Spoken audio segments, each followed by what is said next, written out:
Well, hi, everybody. Thanks for joining us in the Gabriel's Kitchen, where anything goes, any kind of conversation goes. And this morning, Douglas walked down to get his stiff grits, eggs, and bacon and said, I want to talk about the glass bead game today. And I said, funny, you should mention that. I had pulled a passage out last night that I thought would make a nice reading. And the reading you had selected was about the glass bead game, which once again demonstrates that I have no original thoughts. That all my thoughts are implanted in my head by my wife. That's right. And that's the truth. But she can't be half as mean or direct as I can be. So I'm going to tell you something that if you study Rudolf Steiner, you better sit down, okay? Because what I'm about to tell you, nobody else has ever even said, as far as I know. Now, the reason I know this is because it's certain anthroposophists who did a biography on Emil Molt, the person who was Steiner's number one donor, his number one philanthropist who donated all the money and went basically bankrupt, creating the Waldorf School for Rudolf Steiner. Every summer, Emil Molt and his wife vacationed with Hermann Hesse. Before I ever read across Rudolf Steiner and became an anthroposophist, I had read every book of Hermann Hesse's. I loved them. Siddhartha, Journey to the East, and his master, all of them. But his masterwork is called The Glass Bead Game, or Magister Ludi. We're going to talk about that in a second. But first, Emil Molt writes, and this was put in this biography, and no one had ever seen this before until recently, that Emil Molt says not only was Hermann Hesse his best friend, he summered every vacation with him, oftentimes in Switzerland. And he took Hermann Hesse to Rudolf Steiner lectures. Hesse met Steiner. But wait a minute, we didn't know this when we put together the selections about Hermann Hesse and the glass bead game. We Correct. Didn't know he had a relationship to Steiner. Wow, this is amazing. But yet the glass bead game is exactly what we should be doing right now. Yes. I'll explain that, why I believe that, because these are my own speculations. But basically, there's a lot of history that supports it. So he met Steiner. He went to Steiner lectures. Emil Molt talked to him about Steiner all the time, endlessly, ad nauseum. And what did Hermann Hesse say? Hermann Hesse said, though I studied Steiner, I read his books, I met him, I went to his lectures, I just didn't agree with anything that he said. Incorrect, Hermann. If you read Damien, you're going to read, it comes directly from anthroposophy. It's about how to gain clairvoyance. When you read Siddhartha, it isn't just about the life of Buddha, Gautama Buddha. It is about the path of spiritual development. How did Hermann Hesse understand that? That's not given in the teachings of Buddha. How did Hermann Hesse come to the fact that in the glass bead game, Magister Ludi, the main character has two other incarnations? It's actually three stories in one: a past incarnation, the current incarnation, and the future incarnation. Where did Hermann Hesse get that? Okay, he got it from Rudolf Steiner. So just like C.S. Lewis and J.R.R. Tolkien were best friends with A.C. Harwood and Owen Barfield, two of the major anthroposophists in England, one can say, and I also read most of C.S. Lewis and all of J.R.R. Tolkien before I ever came across Steiner, I did not know that Hermann Hesse was a closet anthroposophist, basically, who refused to acknowledge it.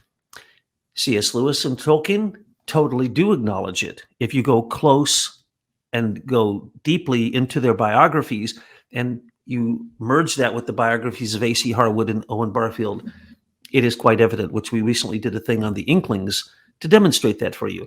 But Hermann Hesse, in Glass Bead Game, the reason I say he's a closet anthroposophist is the theosophical motto is there is no religion higher than truth, but it's also to create a synthesis of science, art, and religion. And that's what the Glass Bead Game is. The Glass Bead Game is a wonderful story. It's one of the masterworks. I'm pretty sure he was nominated for the Nobel Peace Prize for his work and specifically for Magister Ludi. Yes, he was. And so what we have here is the whole world was being influenced by the teachings of Rudolf Steiner, but these people really never, ever overtly stated the truth. but that is the truth. So in the glass bead game, it is a cadre of people in a place called Castilia, where they get together to spend their whole life studying all aspects of science, art, and religion. And then once a year, or during their festival, the Glass Bead Game Festival, the master of the glass bead game had to be the wisest of all of them. Strangely enough, Hermann Hesse mixed together a view of the Jesuit cadre of the most brilliant people in terms of academics, the Jesuits, with anthroposophy, because anthroposophy was mostly women. And in Castilia, it was all men. And that was the big fallacy of the whole thing, is that he fell short in describing this. And yet what he indicated was exactly what anthroposophy does: creates a synthesis of the wisdom of science, art, and religion, and particularly science, spiritual science.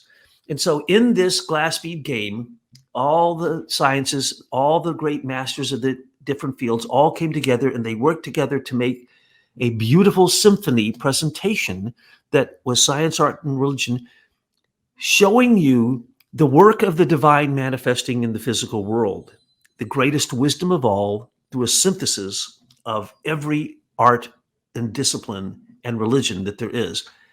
That's what anthroposophy is. That was the motto of the Theosophical Society, for heaven's sakes. That's what Rudolf Steiner did. So when we were looking at what we were doing, that was our intent. Matter of fact, I believe I came to Castilia when I actually came to the Waldorf Institute in Detroit and started studying there. And so when we started working together, we said, how do we describe this to people so they can participate in this celebration of wisdom? And now Tyla's going to tell you I know. I all keep about poking that. you because I want to bring it down to practicality before we get out too far out there.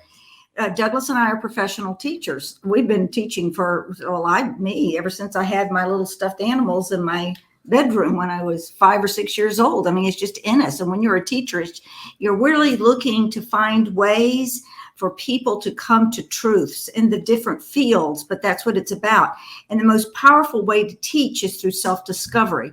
And what a teacher would do then is would leave, like a Montessori teacher would leave in the classroom various learning stations, let's just call it that, where the material is ready to go, everything's there, but the child approaches the material when the child is ready to learn that material.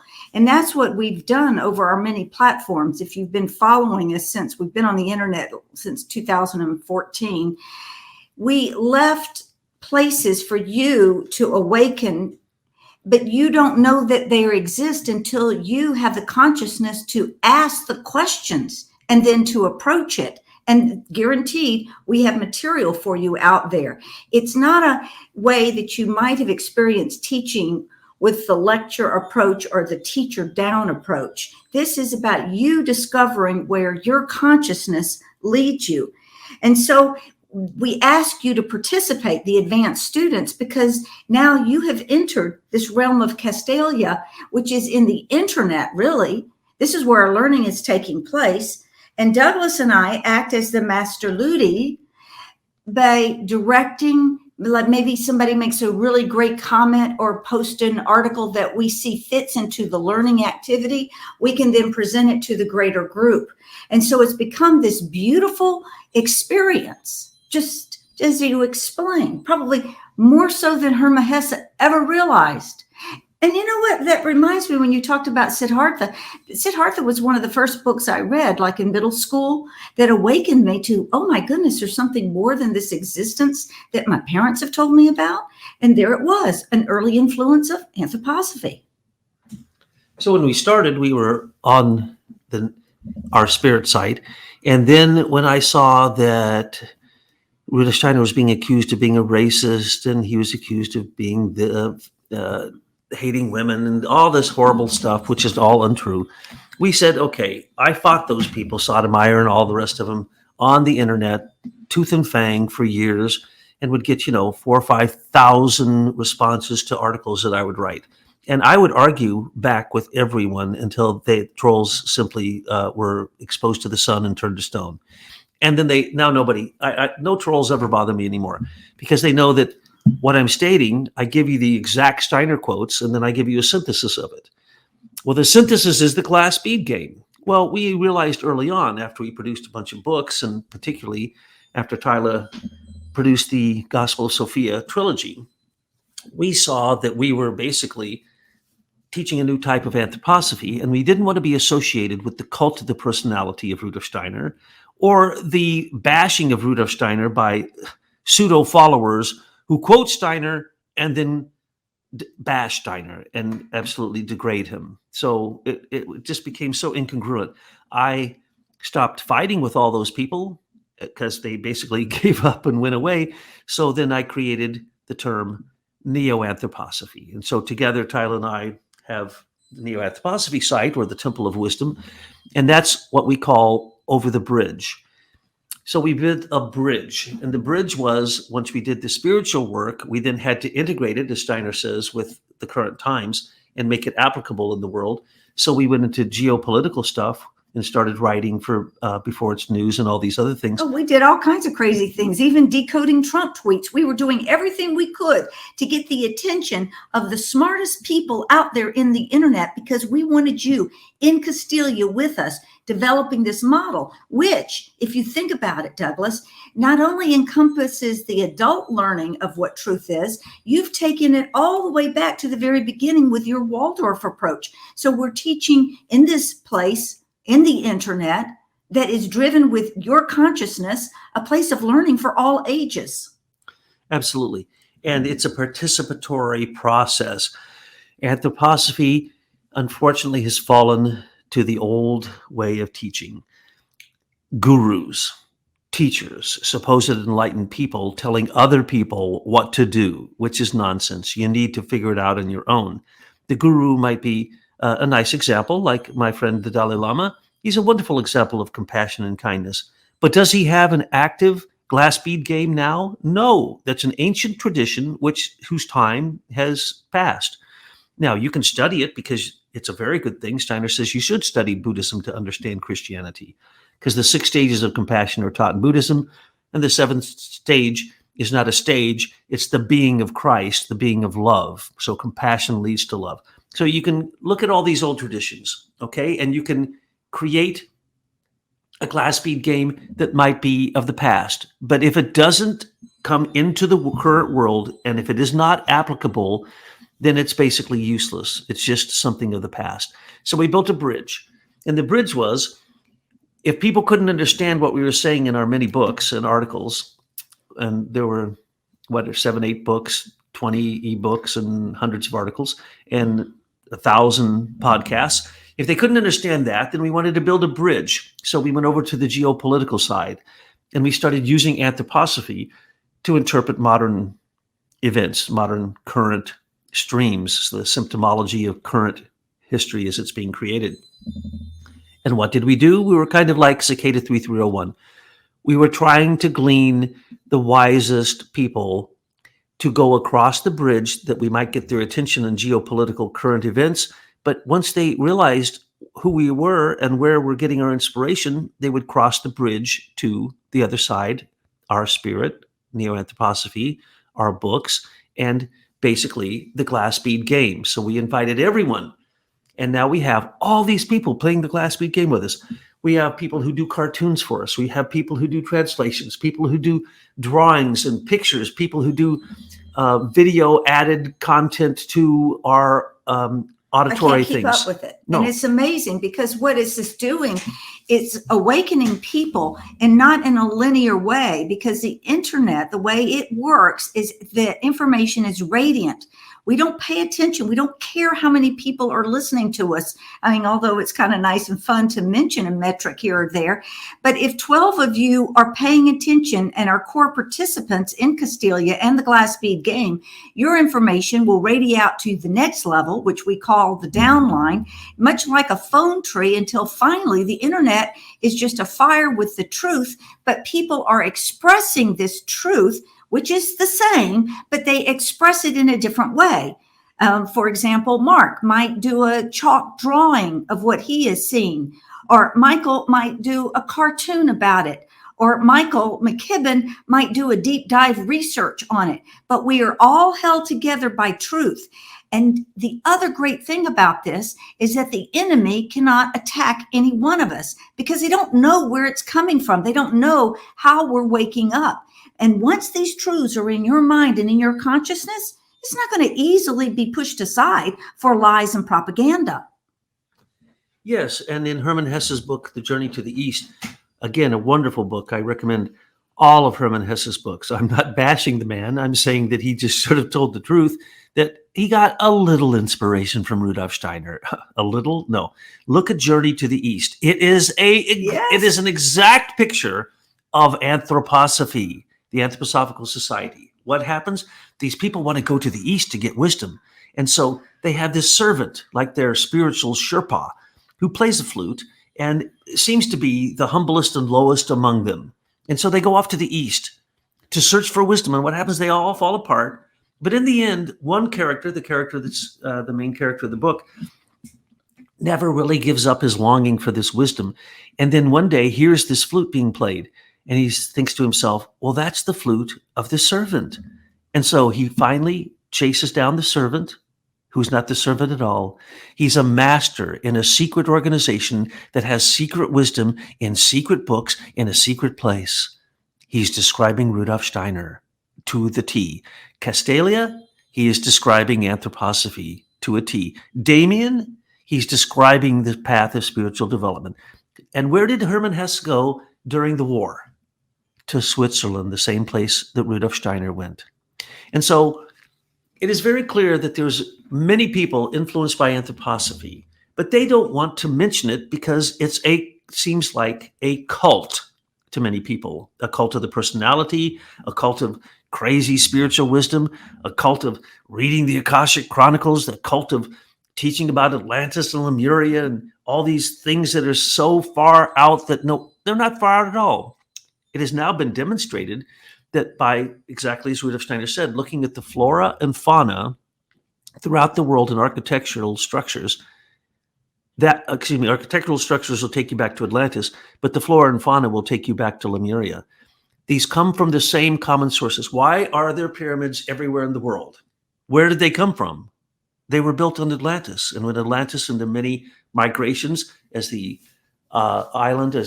continent of Atlantis was breaking up into islands and sinking, there were many migrations, and they took the architecture, the language, the flora, the fauna to everywhere in the world. And that's why you have a common thread that can be found. And then you have kind of crazy people like Merejkovsky and Churchward and all these people, Eliot and Scott Eliot and these people.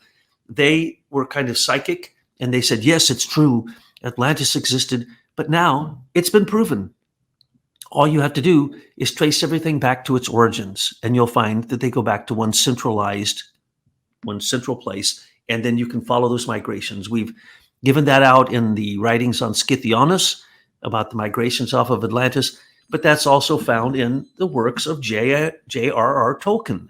And the new Rings of Power movie that's out goes back to Numenor and Valinor and the ancient elves and the whole thing. That's anthroposophy. To a T. It's just told in a form of fantasy or a fairy tale, which is the highest form of teaching there can be, because that is a schemata of an archetype. So when you get to proper fairy tales, they can teach the greatest wisdom through symbols and through catharsis. And that's why you should never, ever water down a fairy tale. Oh, you mean like a George Lucas fairy tale that takes place out in space? Yes, when Marcia Lucas asked me to help her, actually my boss, Werner Glass and Eric and Hans Gabert asked me to help Marcia Lucas. And so she told me what they were planning to do. And I said, no, that's really stupid. That is so pathetic. What we're going to write is an adult fairy tale. Now, you wanted to make it for children. No, adults are children.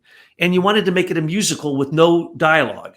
Really stupid. And you wanted to make it a cowboy and Western that takes a guy with a side gun, a six gun in his holster. I mean, this is the Wild West. That's what Lucas was writing about. It was the stupidest story I ever read. And his Chewbacca, that was his dog. And there was no Yeah, Yoda. but the point I want to make here about that is even Star Wars was inspired by Rudolf Steiner because you wrote the treatment and you were a Waldorf teacher. And this is why this story is so dear to people when it's told in the proper way. I mean, towards I only watched the first 3 because it began to, for me, go off script. And maybe that's why those later ones aren't as popular as the earlier ones. And then the same thing with Indiana Jones, where you inspired Kathleen Kennedy to create the characters and the narrative around your themes of anthroposophy. But they've never acknowledged you. That's true.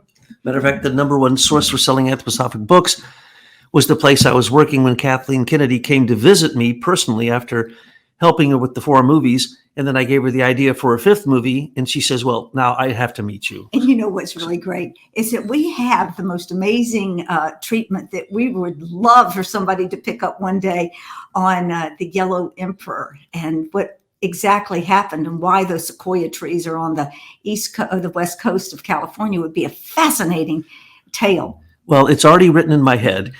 And funny you should mention it because last night I was up half the night because without any effort, all the storyline was filling in because of some trauma that happened to one of my children. It opened up this doorway and I saw this and I'm going, oh, well, here's the rest of the story.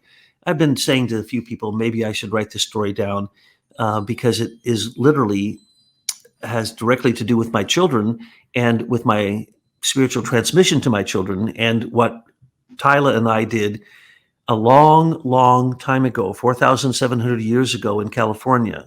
We actually... Oh, don't tell that story, okay? Don't tell that story yet? Don't tell that. It'll be another... So, Kathleen Kennedy, if you're out there, I have the best story that I've ever told you, which I didn't tell you because it was too sacred to tell you. Right. But now it's completely written in my head. Don't call True News Rick Wiley or Nick Stumphauser. Those people will say they're making a great movie and then put it on the shelf and you'll never see it again.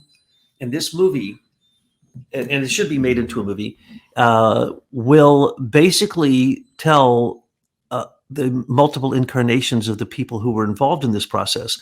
And that's what the Glass Bead game was trying to do. It was trying to say reincarnation is real. Not only that, you only awaken to your reincarnation because one of the incarnations of this main character was an Indian shaman. But the Indian shaman didn't really realize the power that he had. But then when he became the master, Glass Bead master of the game, Magister Ludi, he then saw that he was in control of the greatest cadre of wisdom seekers on the face of the earth, and that if they could demonstrate this to people, then they would see the true path of the spirit manifesting through all human endeavor. And that's what the Glass Bead game really is. So sorry, folks, if you didn't know and you're a big fan of Hermann Hesse. Hermann Hesse was a closeted anthroposophist, and Tolkien and C.S. Lewis were overt anthroposophists. And we want to thank everyone who has participated so far because the contributions you make the game richer, makes the tapestry even more spectacular. And what is that tapestry? It's a tapestry of our truth history and the truth about our spiritual nature. So join us if you haven't. Make sure to leave great comments, send videos in, and let's help awaken the world. And the Glass Bead master, Magister Ludi, was not a guru. He was not an enlightened person. He was a coordinator, exactly as we are. Well, it's like Maria Montessori says, the children are working as though the teacher is no longer there. That is what a true teacher does. What was her last words in Italy? Remember the practical activities of the day, because that's what you taught the children. If it isn't practical, then it is not spiritual. If you're spiritual and it isn't practical, you're Luciferic and you're excarnating, you're going the wrong direction. And then if it is not spiritual at all, and it's just over practical and just considers only the material, then you're being very Ahrimanic.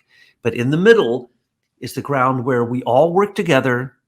We all coordinate our efforts so that we create a synthesis. The Glass Bead master might be just the master of music. He needed the master of archaeology, the master of astronomy, the master of embryology, the master of music, the master of painting, the master of sculpture, the master of art.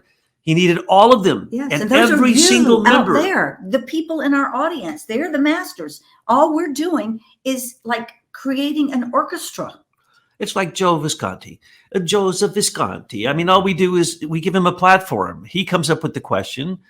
I just simply interact with him. And then what does he get to do? He gets to put his wisdom up on this big, whatever you would call it, where the glass bead game, it's not glass beads. It's not an abacus made of glass beads. It is a performance of music, art, architecture, and all wisdom all flowing together. It can't even quite be imagined. But if you understand anthroposophy, like Joe does, or John Barnwell, or myself, or Tyla, you actually see all this stuff does come together. And that's the reason that I have endless things to say, because anthroposophy ties it all together. And there is literally no end to the wisdom that has been given by Rudolf Steiner. And he says, don't believe a word I say. Test it.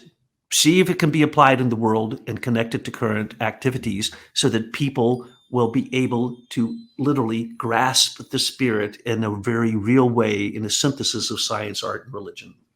That as we look inside to find the divine, we will also find that outside of ourselves, and that they are one.